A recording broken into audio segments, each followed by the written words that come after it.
दोस्तों, ये कहानी है एक दिव्यांग राजा की। दुर्भाग्यवश से एक आंख और एक पैर नहीं होता है। इस बात से वे हमेशा चिंतित में रहते हैं। इस बात से नहीं कि उनकी मृत्यु हो जाएगी, लेकिन उस राज दरबार में एक गलियारा होता है। जब उस गलियारे में वो जब चलते हैं तो बहुत सारी ऐसे ऐसे शूरवीर अपने पूर्वजों की तस्वीर वहाँ लगी हुई होती है। जब आखिरी में वो देखते हैं अपने पिताजी के तस्वीर के बाद, एक जगह खाली होती है और वहाँ उसे देखकर, उस जगह को देखकर बड़ा ही दुख महसूस होता है कि जब मैं चला जाऊँगा इस दुनिया से, तब मेरी किस तरह की तस्वीर लगेगी। जब लोग आएंगे, देखेंगे तो ये कैसा राजा दिखता है। इस तरीके से उसके मन ही मन बेचैनी होती रहती है। तो सोचता है कि क्यों नहीं मेरे जीते जी ही मैं अपनी एक तस्वीर बना लूँ, ताकि पता तो चले कि मैं कैसा दिख पाऊँगा जब मैं नहीं रहूँगा तब। तो राज दरबार में एक ऐलान कर दिया जाता है कि शहर में जितने भी बड़े से बड़े चित्रकार हैं उन्हें बुलाओ। सभी को न्योता दिया जाता है।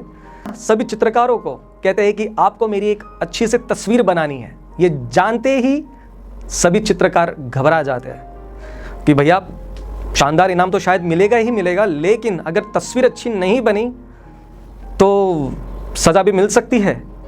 पर तभी बीच में से एक नौजवान लड़का बाहर आता है और कहता है कि राजा साहब, आप बेफिक्र रहिए, मुझे सिर्फ 24 घंटे दीजिए। 24 घंटे में एक अच्छी तस्वीर बना के लाऊंगा। बाकी सारे जो चित्रकार, जो अनुभवी होते हैं, ये देखकर उसे पूछते कि भाई तुम क्या फांसी पे लटकना चाहते हो?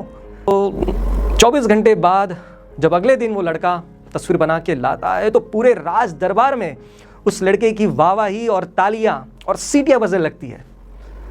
राजा जब अपनी उस तस्वीर को देखते हैं तो उनके गले में जो हार होता है मोतियों का, वो लड़के को पहना देते हैं। राजा इतने खुश हो जाते हैं कि वाह, इतनी अच्छी तस्वीर तो शायद इस पूरे गलियारे में नहीं है। दोस्तों, लड़के ने जो तस्वीर बनाई थी वो राजा को घोड़े पर सवार दिखाया और इस तरीके से दिखाया कि राजा निशाना साध रहे। और दोस्तों, जब हम निशाना साधते तो हमारी एक आंख बंद होती है।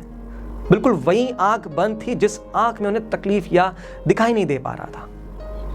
और एक तरफ से एक पैर दिखाया, जो पैर नहीं था वो दूसरी तरफ से छुपा दिया गया था। जितने भी वहां चित्रकार थे, सभी के समक्ष इसी तरह की एक समस्या थी, लेकिन उस लड़के को अपनी काबिलियत पर विश्वास था।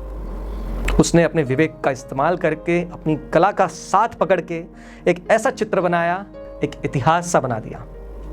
इसी के साथ दोस्तों यही कहना चाहूंगा कि वही कीजिए जो आप सच में दिल से करना चाहते हैं, क्योंकि एक बार आप करके तो देखिए, आप खुद बदल जाएंगे।